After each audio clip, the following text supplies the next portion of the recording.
भगवान अपनी प्रकृति के द्वारा अवतार लेते हैं और तरह तरह की अलौकिक लीलाएं करते हैं।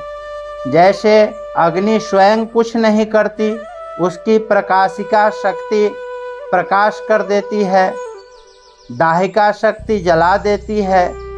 ऐसे ही भगवान स्वयं कुछ नहीं करते, उनकी दिव्य शक्ति ही सब काम कर देती है। शास्त्रों में आता है कि सीता जी कहती है, रावण को मारना आदि सब काम मैंने किया है, राम जी ने कुछ नहीं किया। जैसे मनुष्य और उसकी शक्ति ताकत है, ऐसे ही भगवान और उनकी शक्ति है। उस शक्तियों को भगवान से अलग भी नहीं कर सकते और एक भी नहीं कर सकते। मनुष्य में जो शक्ति है उसे वह अपने से अलग करके नहीं दिखा सकता, इसीलिए वह उससे अलग नहीं है।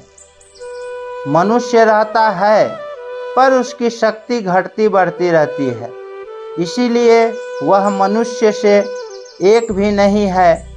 यदि उसकी मनुष्य से एकता होती तो वह उसके स्वरूप के साथ बराबर रहती, घटती बढ़ती नहीं। अतः भगवान और उनकी शक्ति को भिन्न अथवा अभिन्न कुछ भी नहीं कह सकते। भिन्न भी नहीं कहा और अभिन्न भी नहीं कहा, वह शक्ति अनिवार्चनीय है।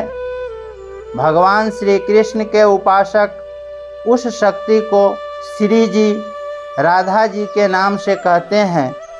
जैसे पुरुष और स्त्री दो होते हैं, ऐसे ही कृष्ण और श्री जी दो नहीं हैं। ज्ञान में तो द्वैतक का अद्वैतक होता है, अर्थात दो होकर भी एक हो जाता है, और भक्ति में अद्वैतक का द्वैत होता है, अर्थात एक होकर भी दो हो जाता है। जीव और ब्रह्म एक हो जाए तो ज्ञान होता है, और एक ही ब्रह्म दो रूप हो जाए तो भक्ति होती है। एक ही अद्वैत तत्व प्रेम की लीला करने के लिए, प्रेम का आस्वादन करने के लिए, संपूर्ण जीवों को प्रेम का आनंद देने के लिए श्री कृष्ण और श्री जी इन दो रूपों से प्रकट होते हैं। दो रूप होने पर भी दोनों में कौन बड़ा है और कौन छोटा, कौन प्रेमी है और कौन प्रेमास्पद, इसका पता ही नहीं चलता। दोनों ही एक दूसरे से बढ़कर विलक्षण दिखते हैं। दोनों एक दूसरे के प्रति आकृष्ट होते हैं। श्री जी को देखकर भगवान प्रसन्न होते हैं और भगवान को देखकर श्री जी प्रसन्न होते हैं। दोनों की परस्पर प्रेम लीला से रस की वृद्धि होती है, इसी को रास कहते हैं। भगवान की शक्तियाँ अनंत हैं, अपार हैं। उनकी दिव्य शक्तियों में ऐश्वर्य शक्ति भी है और माधुर्य शक्ति भी। ऐश्वर्य शक्ति से भगवान ऐसे विचित्र और महान कार्य करते हैं जिसको दूसरा कोई कर ही नहीं सकता।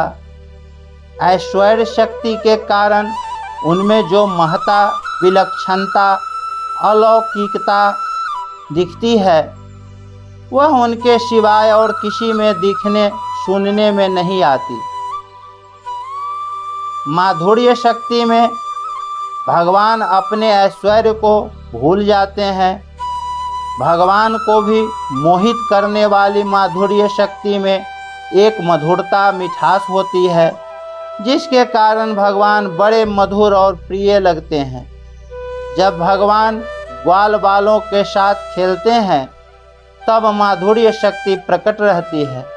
अगर उस समय ऐश्वर्य शक्ति प्रकट हो जाए तो सारा खेल बिगड़ जाए, ग्वाल बाल डर जाएं और भगवान के साथ खेल भी न सके।